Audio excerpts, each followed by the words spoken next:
Olá, sejam todos muito bem-vindos ao início do ciclo de palestras. Eu sou Amanda Mozara e hoje nós vamos começar com a primeira palestra desse ciclo.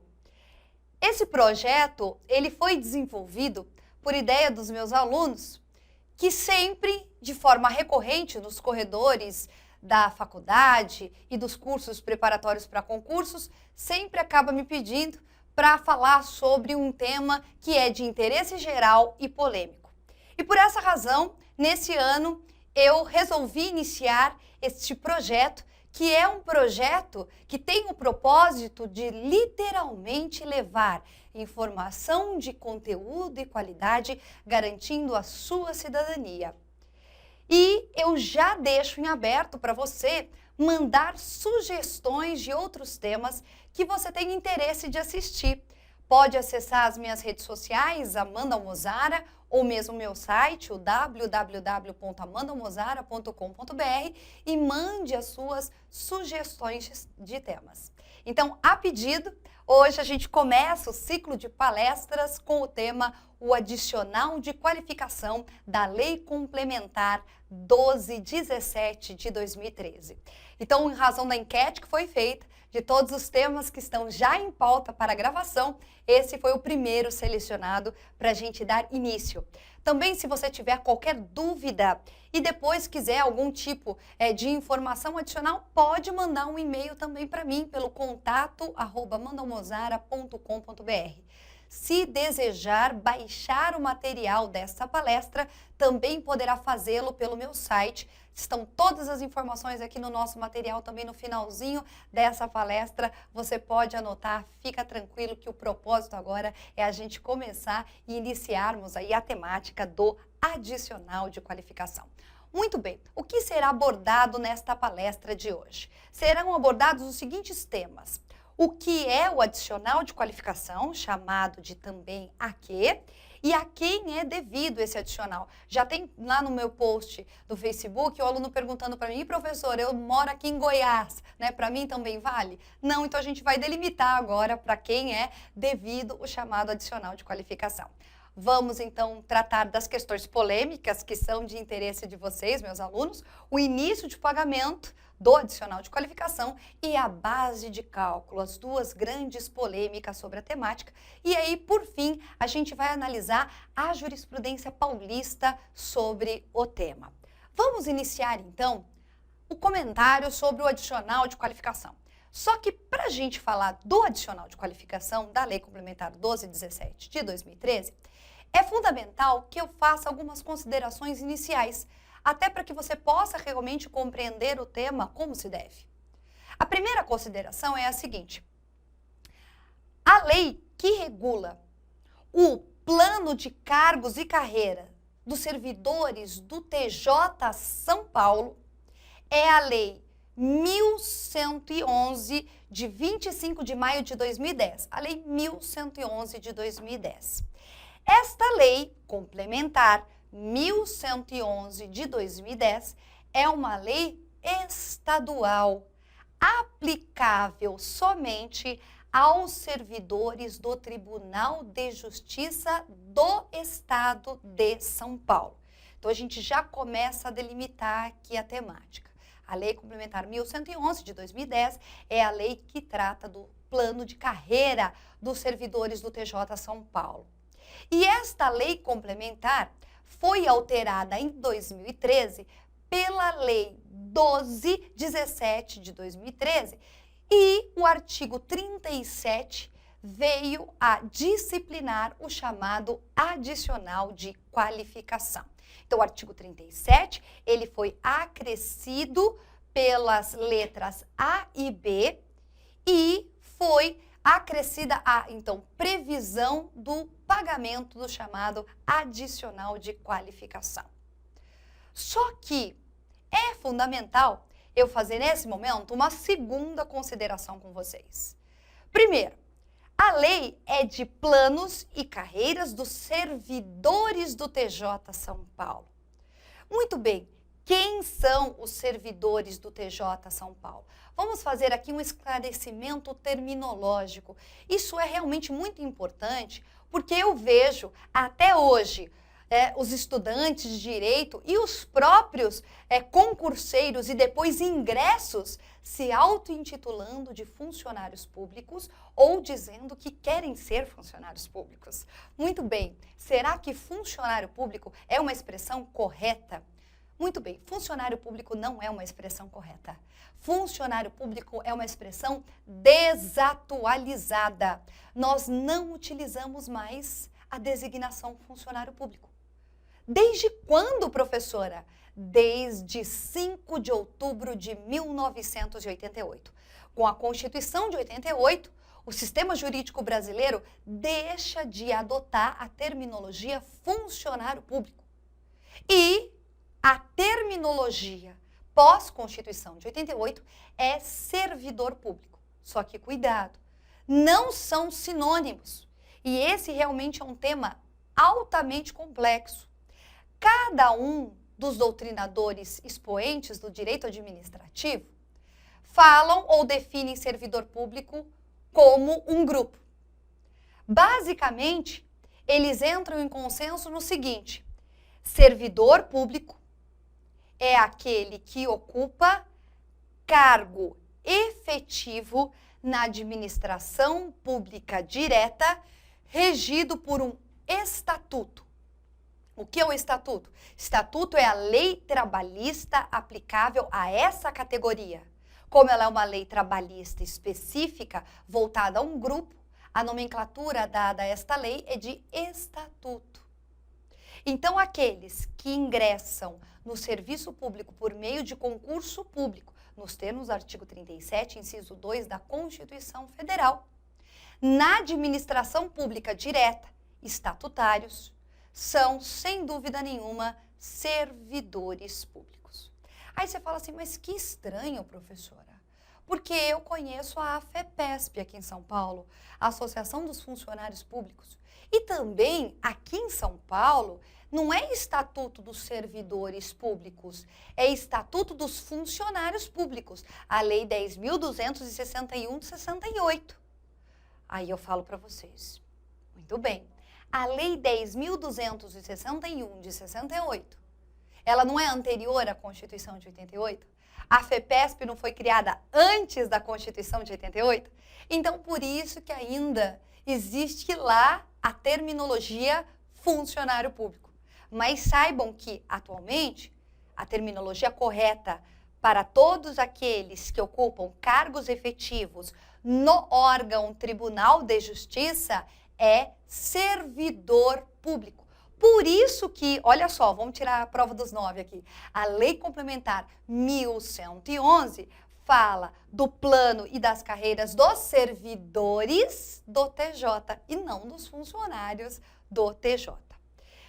O próprio Estatuto, a Lei 10.261 de 68, autoriza, então, que haja o pagamento aos servidores públicos de vantagens. Vamos dar uma olhadinha, então, como que a temática é tratada no Estatuto.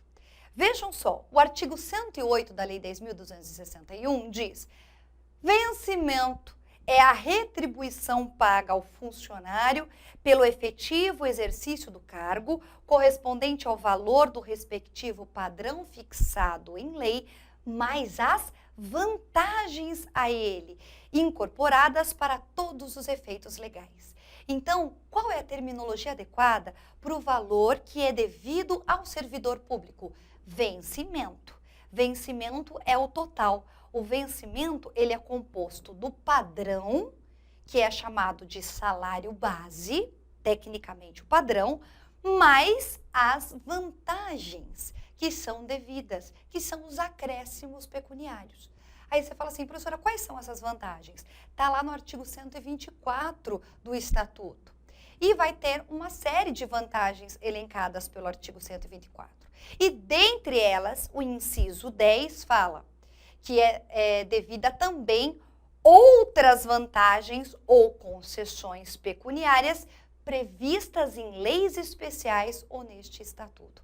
Ou seja, além das vantagens elencadas pelo artigo 124, também deixou o legislador uma cláusula aberta para que leis especiais pudessem criar vantagens específicas para cada um dos cargos e carreiras de todos os servidores paulistas. E, baseado nessa previsão do artigo 124.10, vem a Lei 1111, institui o plano e carreiras dos servidores, e a Lei Complementar 1217/13, que cria a vantagem chamada de adicional de qualificação. A Lei Complementar, ela data de 12 de novembro de 2013. Essa é a data da entrada em vigor da lei. E foi ela, então, que permitiu, que reconheceu esta vantagem aos servidores do Poder Judiciário paulista, somente a eles. Mas quem tem direito, nos termos da previsão legal, ao recebimento do adicional de qualificação? Diz, então, o novo artigo 37A. É instituído o adicional de qualificação a que destinado aos servidores do Tribunal de Justiça em razão dos conhecimentos adicionais adquiridos, comprovados por meio de títulos, diplomas ou certificados de cursos de graduação ou de pós-graduação, em sentido amplo ou em sentido estrito. Vamos fazer aqui agora a análise do dispositivo legal do artigo 37A. Primeiro, quem são os destinatários? Os servidores do TJ São Paulo. Segundo, por que os servidores do TJ São Paulo vão receber o adicional de qualificação? Porque eles adquiriram conhecimentos adicionais que não decorrem do posto que ocupam. Leia-se, que não decorre do cargo que exercem. Ou seja, tem que ser um conhecimento adicional. Então, vamos supor, o cargo é ensino fundamental. Se o servidor se qualificar no ensino médio, ele não vai fazer jus ao adicional, a gente vai ver já já para quê. Mas se ele, além do ensino médio, realizar aí a complementação dos estudos no nível de graduação e pós, ele vai ter direito ao adicional mesmo que o seu cargo originário seja de ensino fundamental. Se o cargo é de ensino médio, vale a mesma coisa. Se o cargo é respectivo de um profissional de graduação, aí a pós-graduação é que vai ser o acréscimo para fins de pagamento. A gente vai ver isso já já melhor. Então, basicamente, qual a informação que eu quero dar nesse momento? Todo conhecimento adicional, além do que o próprio cargo efetivo ou comissionado exija. Segundo, há a comprovação desta qualificação por meio de diploma, por meio de certificado ou até por meio de titulação. E a gente vai ver algumas particularidades que a própria lei elenca quanto a esta comprovação, né? Quantas instituições, inclusive, que vão emitir este comprovante. Agora, quais são as qualificações consideradas pela Lei 1217, no artigo 37A? São as qualificações de graduação e pós-graduação. Pós-graduação lato e pós-graduação estrito. Vou explicar para aqueles que não sabem.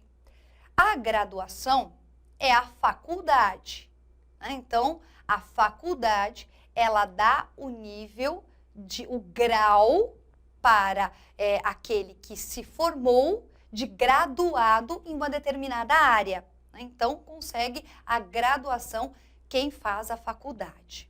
Se depois da faculdade a pessoa continua os estudos, ela então vai ingressar numa pós-graduação. A pós-graduação, ela se divide em sentido amplo e em sentido estrito. Isso geralmente as pessoas confundem um pouco. A pós-graduação em sentido amplo é a chamada especialização. Então, a especialização, que é pós em sentido amplo ou lato sensu, ela também é considerada. Já a pós-graduação estrito sensu se divide em mestrado e doutorado. Então, o título de mestre e o título de doutor. Então, esta é a pós-graduação em sentido estrito, mestre e doutor. A pós-graduação em sentido lato, especialização, é o especialista. E a graduação, que é aquele que cola grau na universidade. Bom, muito bem. Então, vista essas questões introdutórias, vamos falar das particularidades legais. A primeira delas, e essa é muito importante, atenção. A lei diz que não será concedido o adicional de qualificação quando o curso constituir requisito ou estiver no mesmo nível de escolaridade para o ingresso no cargo efetivo ou comissionado. Atenção! Então, se a qualificação, o nível de escolaridade é o mesmo do cargo efetivo ou do cargo comissionado, então a pessoa não tem direito ao AQ. Mas eu tenho uma ressalva fundamental para fazer aqui, que é a seguinte: a regra vale para cargo e não para função. Se vocês quiserem, tiverem interesse, a gente pode inclusive gravar uma palestra só para diferenciar cargo efetivo, cargo comissionado e função de confiança. Artigo 37, 2 e 5 da Constituição Federal. Porque a maioria das pessoas não entende, embanana, acha que é tudo a mesma coisa, e não é. Quando você ocupa um cargo comissionado, basicamente, você sai do seu cargo efetivo e vai ocupar o cargo comissionado. E é óbvio que o cargo comissionado, como ele é de livre nomeação e exoneração, caso haja exoneração, ao retorno do servidor para o cargo efetivo. Agora, a função de confiança, o servidor ele continua no cargo efetivo. A função é um plus, é um acréscimo. É uma atribuição somada ao cargo efetivo. Então, o cargo, ele continua sendo originário. Por essa razão, vamos supor que o servidor tem ali uma função de diretor, de chefe ou de assessor.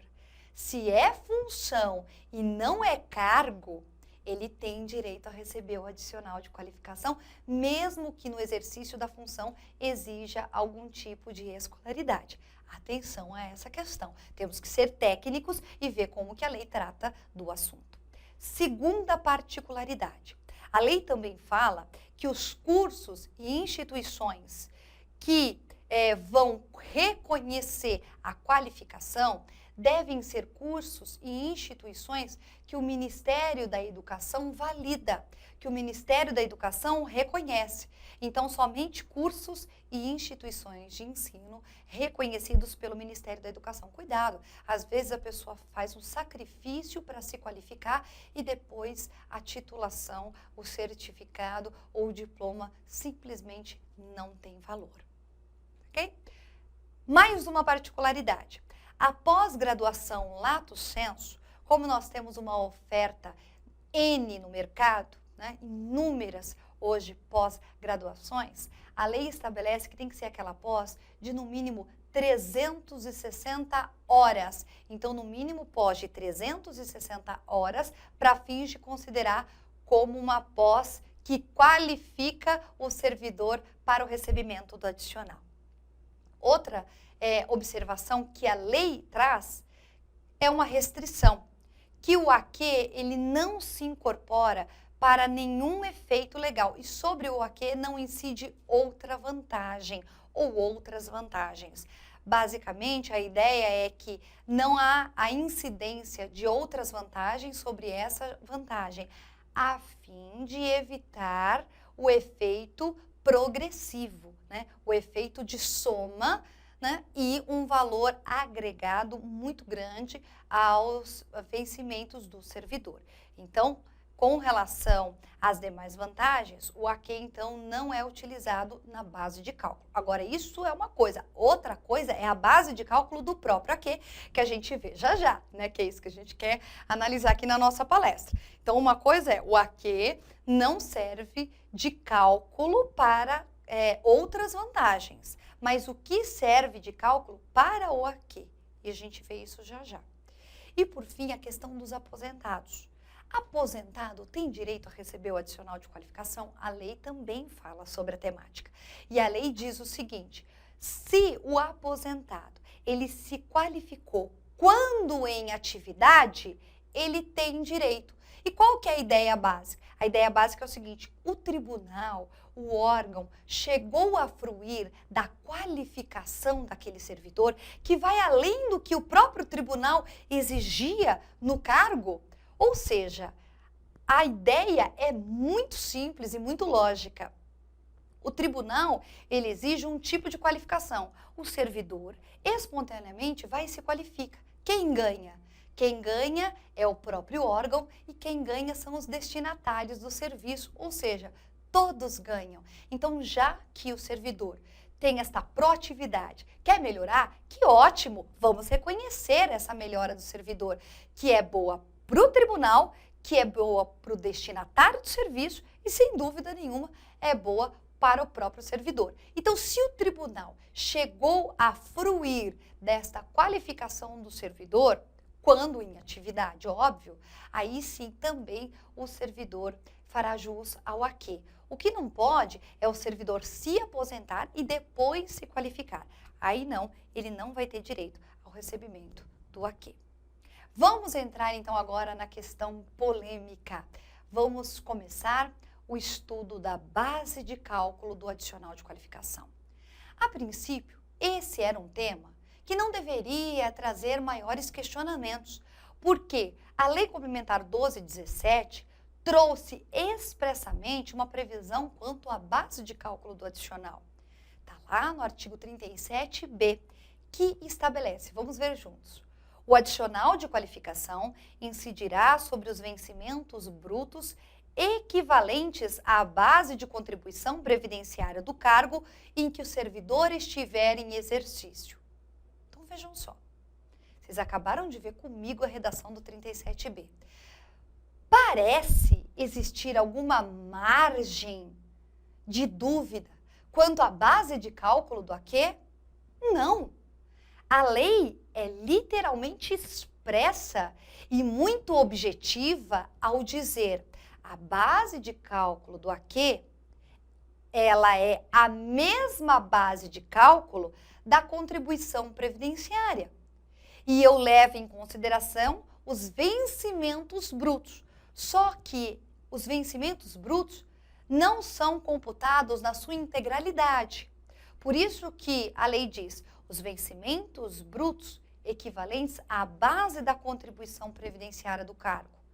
Em outras palavras, a base de cálculo da contribuição previdenciária, ela leva em conta os vencimentos brutos, mas não na sua integralidade. Existem alguns descontos, existem algumas exclusões dessa base de cálculo.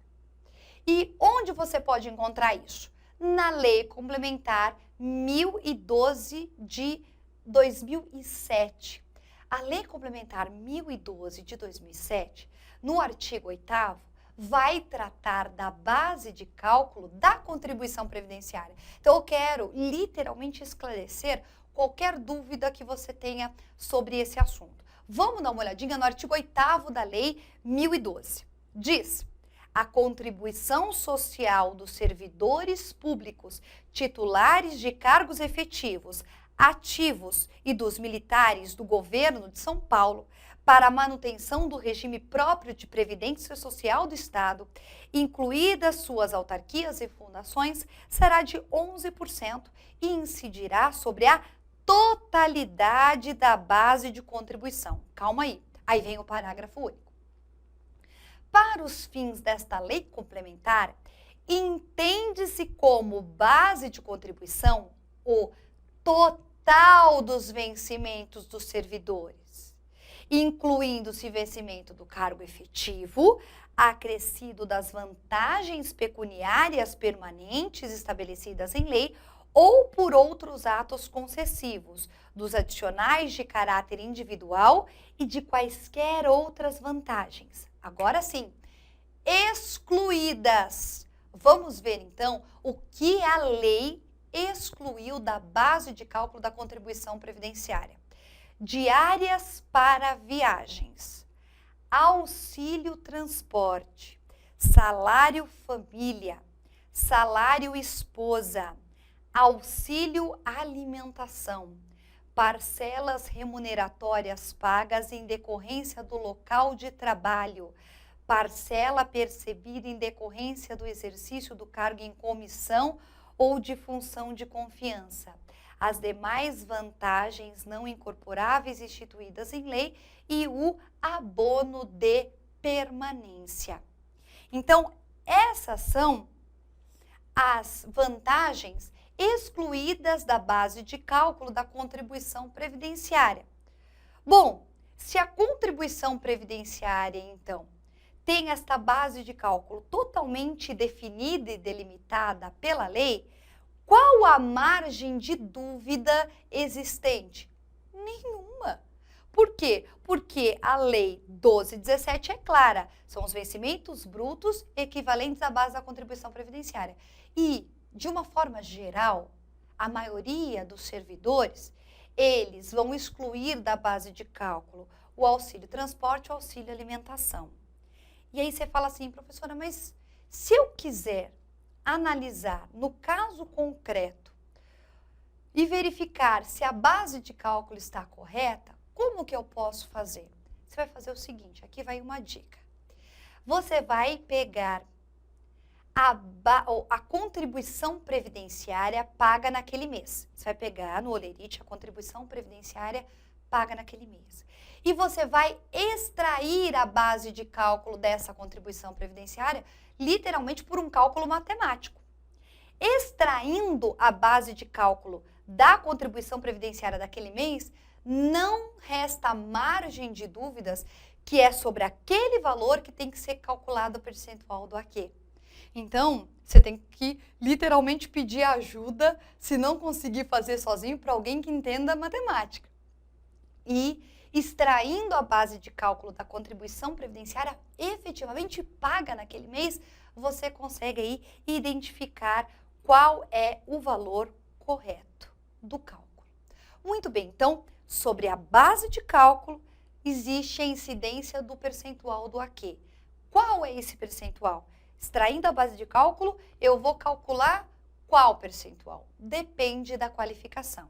O que a lei estabelece? 5% para a graduação, 7,5% para o pós-graduado em sentido lato ou especialista, 10% para o mestre ou para o mestrado como qualificação e 12,5% para o doutor ou doutorado como qualificação. Então, recapitulando, 5 graduação, 7,5 especialização, 10 mestrado, 12,5 doutorado. Agora, atenção, não é possível a soma dos percentuais. Vamos supor que você é mestre.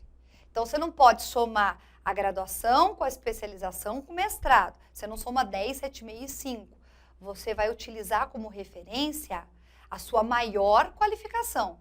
Então, se é mestrado, é o percentual de 10. Sobre esses 10%, eu vou calcular sobre o quê? A base de cálculo da contribuição previdenciária, que na prática, ela pode ser obtida por um cálculo matemático extraído do próprio Olerite, ou seja, da própria contribuição previdenciária paga naquele mês. Muito bem. Quanto à base de cálculo, parece não existir mais nenhuma dúvida. Vamos falar, então, quanto à questão do início do pagamento do AQ. O artigo 37, parágrafo 2º, ele vai dizer que o adicional de qualificação será devido a partir do protocolo no tribunal. Protocolo no tribunal, do diploma, certificado ou título devidamente registrado. Então, vejam que também aqui o dispositivo legal não deixa margem de interpretação. Será devido a partir do protocolo. Todavia, a lei foi regulamentada pelo tribunal. E a regulamentação, ela veio pela resolução 634 de 2013. Então, lembra, a vigência da lei é 12 de novembro de 2013.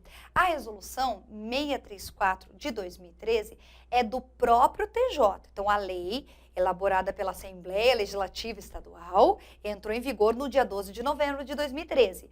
O próprio tribunal, em sua função regulamentar, no exercício de atividade administrativa, editou a Resolução 634, que começou a viger em 1º de dezembro de 2013.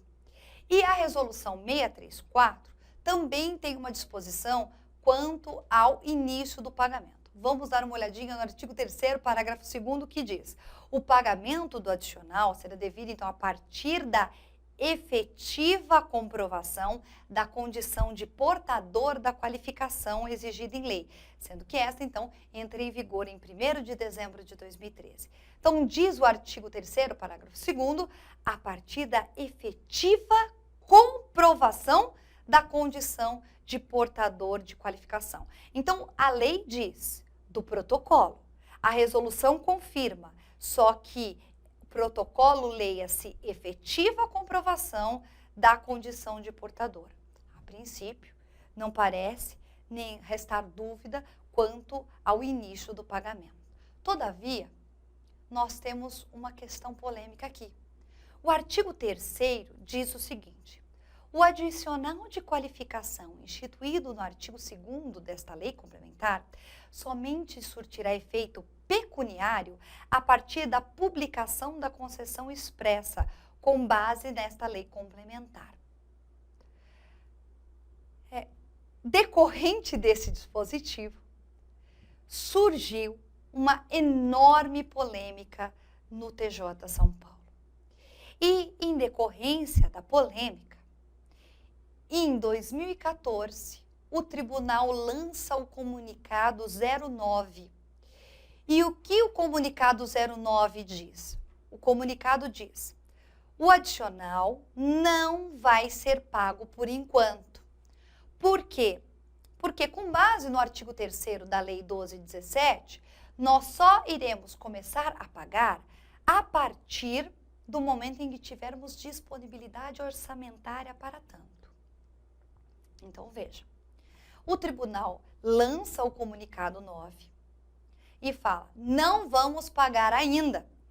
Invocamos o artigo 3º e só irá ocorrer o pagamento a partir do momento em que houver dotação orçamentária específica para esta vantagem.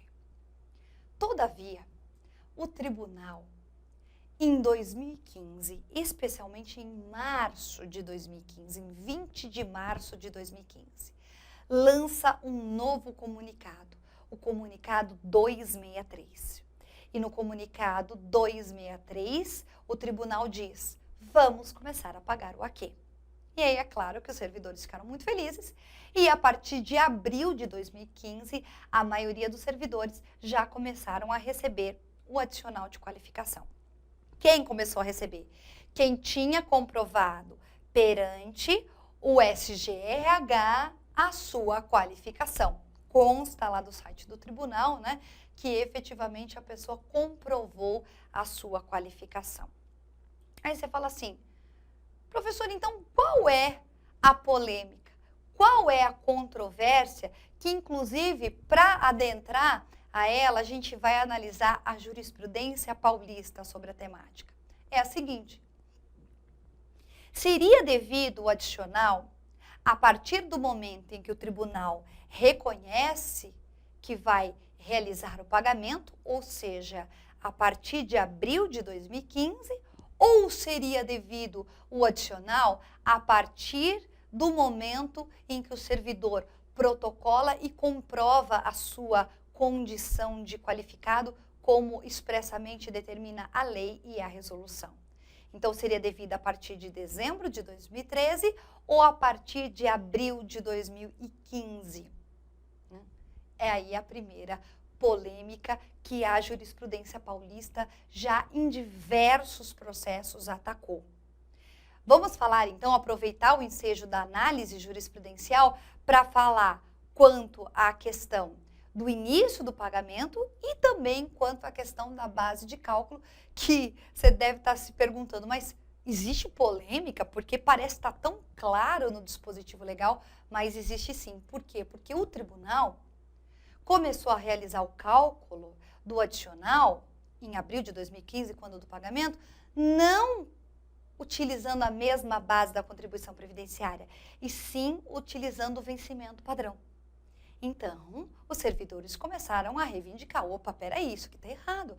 A lei estabelece uma base de cálculo e o tribunal começou aplicando outra base de cálculo. Vamos ver o que a magistratura paulista, né, analisando a temática, falou sobre essas duas questões polêmicas. Muito bem. Então, a primeira é a possibilidade ou não de pagar retroativamente, ou seja, qual vai ser o início do pagamento. Abril de 2015, como o tribunal realmente começou a pagar, ou dezembro de 2013. Existem retroativos aí a pagar pelo tribunal e a base de cálculo. Qual seria utilizada? A que o tribunal vem utilizando na prática, no cálculo do AQ, ou a que a lei determina que seja a base de cálculo do adicional. Vamos ver então, vamos começar com a análise. Aqui não sou eu mais que estou dizendo, e a gente nem está analisando a lei, a gente está pegando como parâmetro uma decisão judicial do Judiciário Paulista, quando analisou a questão. Vamos lá então, começando pela análise do início do pagamento. O que a jurisprudência entendeu, e quando eu falo jurisprudência, não é um julgado, são vários julgados no mesmo sentido. E esses vários julgados entendem que, apesar de constar no artigo 3º a previsão de que os efeitos pecuniários somente a partir da publicação da concessão, isso não pode implicar em negativa da lei. Isso são os magistrados que estão dizendo. Espera um pouco. O artigo 3º, ele não pode negar a vigência dos demais dispositivos legais. Por quê? Porque o artigo 3º fala, olha, os efeitos pecuniários é a partir da publicação. Só que os artigos anteriores expressamente estabelecem que o adicional é devido a partir do protocolo. Isso a lei. Confirmado pela resolução do próprio tribunal, a resolução 634. Os magistrados, então, dizem o seguinte, o parágrafo 2º do artigo 2º não remete, não faz menção do termo a qual, ou seja, o termo de início do nascimento do direito, a nenhuma regulamentação, a nenhuma concessão. A lei expressamente estabelece o termo de início é a data do protocolo, né, do título no tribunal. Então, isso é muito claro. Qual é a conclusão, então? O que o legislador pretendeu com isso e prevê o artigo 3º, é deixar que o TJ estabeleça a data inicial de pagamento conforme a sua dotação orçamentária. Todavia, isso não tem nada a ver com o direito garantido ao servidor. Uma coisa é como o tribunal vai se organizar no aspecto orçamentário. Outra coisa é o direito reconhecido ao servidor. E cumpre a gente fazer um parêntese aqui. Isso não sou eu que estou dizendo, são os magistrados ao analisar os processos, né? Estamos vendo a jurisprudência. Cumpre a gente falar o seguinte, vivemos, nos termos da Constituição, num estado de direito e não num estado de polícia. Isso significa que o Estado de Direito deve cumprir as leis. Esse é o próprio conceito. Estado de Direito é o Estado que faz a lei e se submete à lei. Então, não pode o próprio Estado deixar de dar cumprimento à lei vigente. Não existe discricionariedade nesse caso.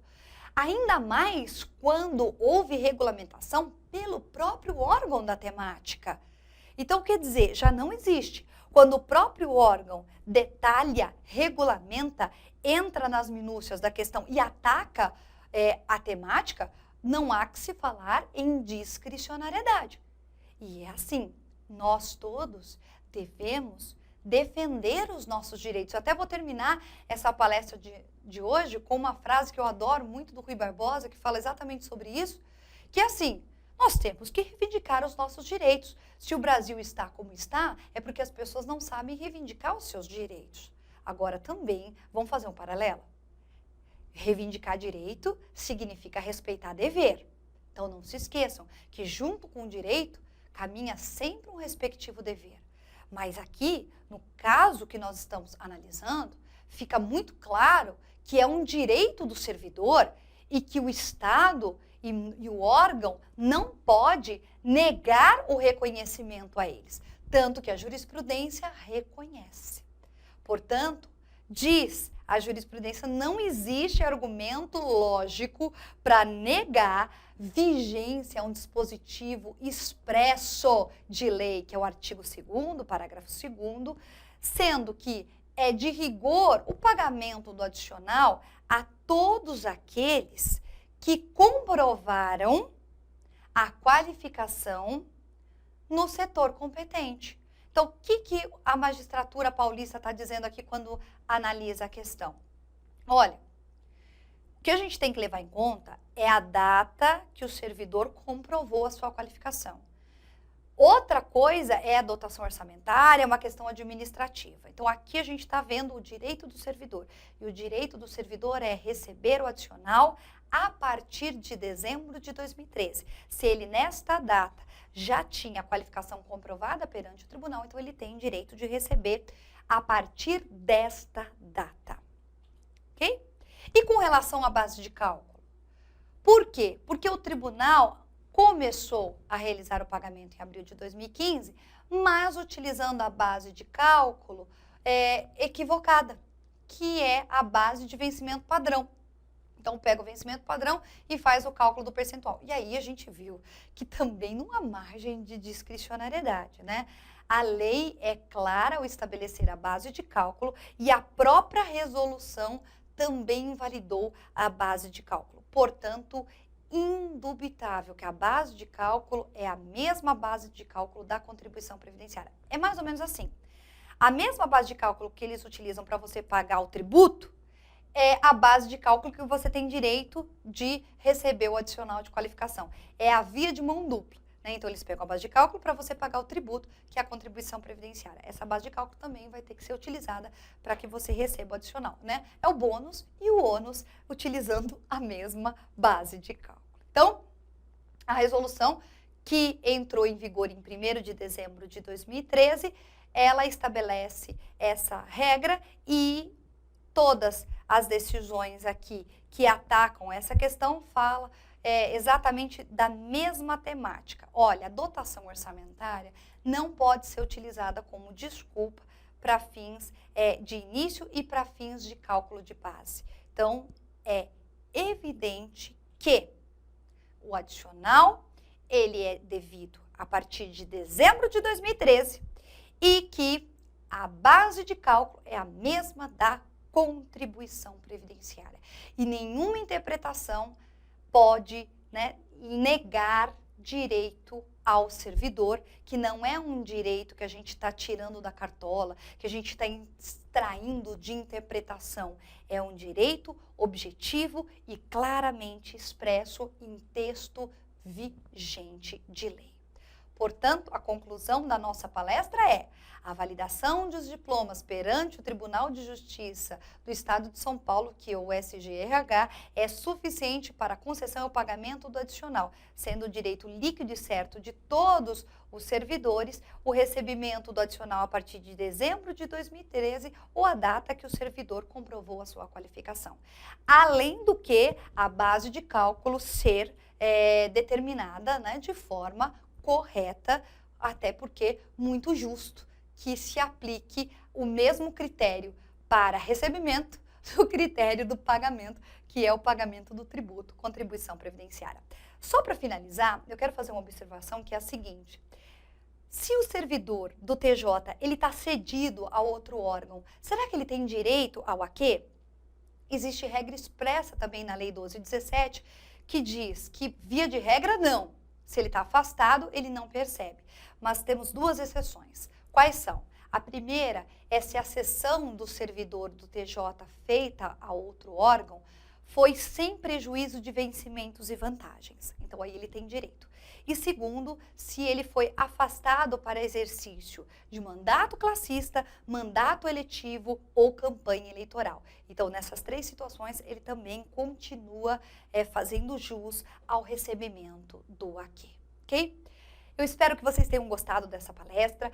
Fico aqui à disposição para tirar qualquer dúvida que vocês tenham acerca da temática. Eu vou reforçar novamente para que você encaminhe temas, para que a gente possa gravar e começar realmente com esse movimento de ciclo de palestras, né? E levar informação de conteúdo e de qualidade a todos vocês, a todos os meus alunos e também não alunos, né? De forma gratuita.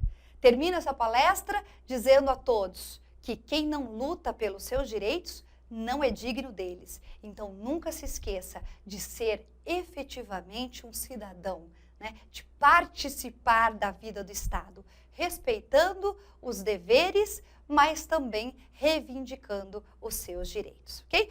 Curta e compartilhe esse vídeo se vocês gostaram e se vocês quiserem maiores informações, acessem www.amandalmozara.com.br ou me contate por e-mail contato@amandalmozara.com.br. Obrigada pela atenção de todos e até a nossa próxima palestra. Tchau, tchau!